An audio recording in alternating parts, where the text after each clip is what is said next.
Alright, America, are you ready for change? With Barack Obama as the next president? Mick Obama, I guess it could still be McCain, it ain't. Are you ready for change? Because you're going to be pretty fucking sad. Let's look at Mick Obama's positions. Not the propaganda and the stuff they say, but what they actually do and what they actually vote for and have voted for. Both John McCain and Barack Obama agree with expansion of NATO. They both voted to give $1 billion to Georgia, who started a war in South Ossetia.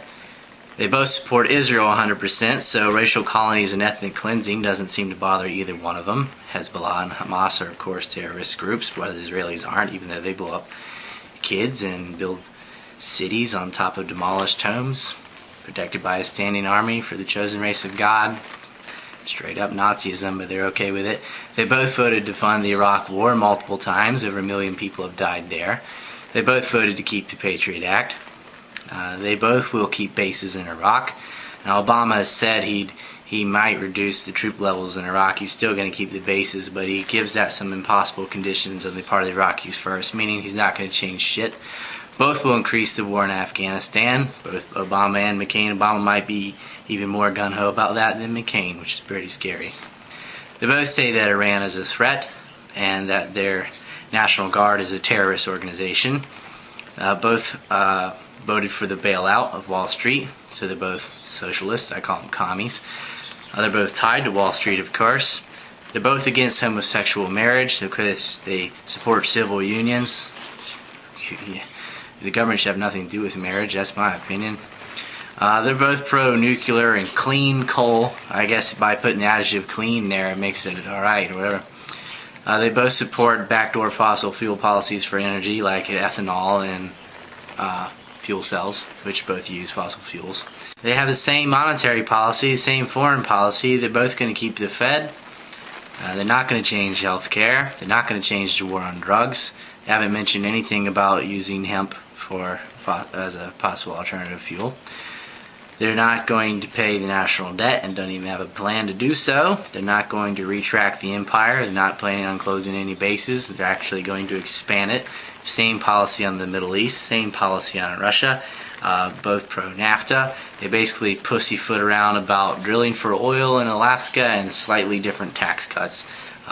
There's no real change coming. We basically have another 4 years of Bush, and I don't understand how the Obama supporters are so excited, because the guy is pro-war, pro-Israel, pro-Patriot Act, pro-Wall Street, voted for the bailouts. Not a goddamn good thing about him. Nothing to get excited about. Nothing. There will be a tax cut. Well, Bush gave us tax cuts too. That does not forgive all the horrible things he did to the rest of the world.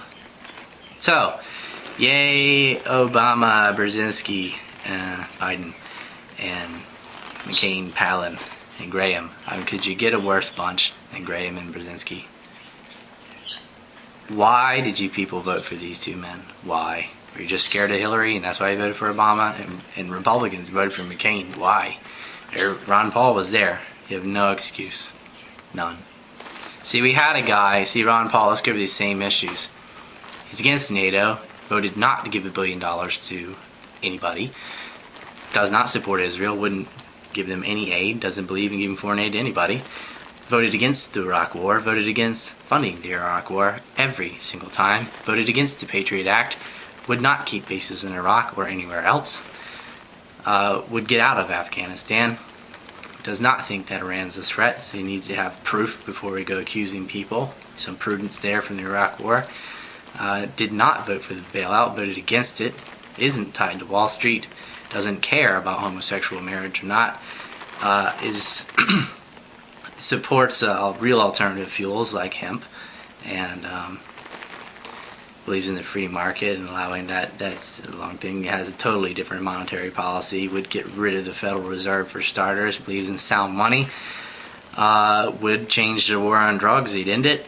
He would be able to pay the national debt because he could save $1 trillion a year on foreign policy, cutting things like Star Wars and the $30 billion he spent a year building more nuclear weapons we don't need.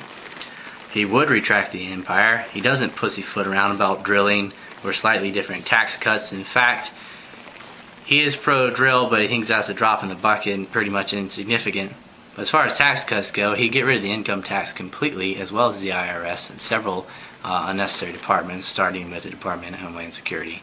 So that's what you could have had, but you fuckers blew it, because you're all retarded, except for Ron Paul supporters and others, Kucinich and other independent. Anybody who's voting for McBama is voting for a fascist, because they believe in racial apartheid. They completely support Israel, and that's not some minor issue that you can say, oh, so what, they're just Palestinians or something. Oh, so what, they're just Jews. Who cares what Germany's doing? You just can't do that. Injustice to anyone is injustice to us all. That was Martin Luther King.